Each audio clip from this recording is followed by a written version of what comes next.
What do you mean life is not happening to you? Life is happening for you. It means life is an opportunity, a slab of clay to be molded, shaped, and designed. And what if nothing is set in stone? And what if it really is all you? That you are the creator of your own reality? And what happens when you take charge and control your thoughts, your emotions, and actions? Who do you become?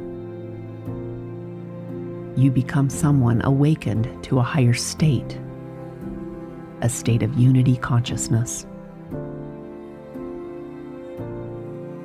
This is a mindset of love and freedom,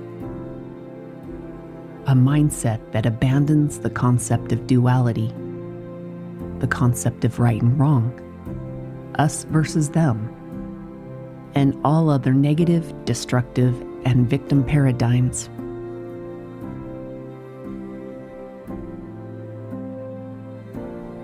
This mindset shifts the ego into the soulful personality.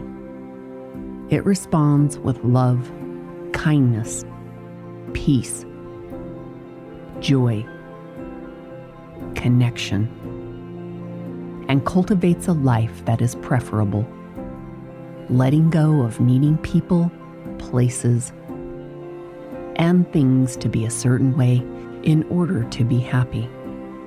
This mindset accepts the idea that we wrote this life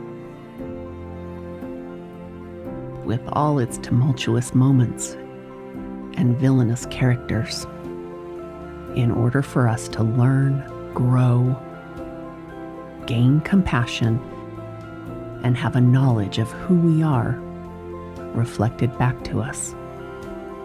This mindset stands for love of self, love for the divinity within the self, and a love for all.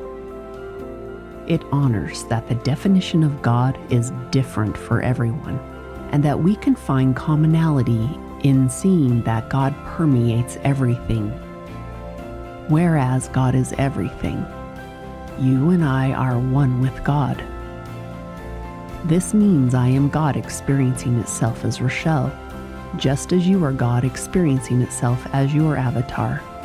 And now you can step into your power and embrace the Creator within, where together we all awaken to our true potential. One new thought, one new feeling, and one new action at a time.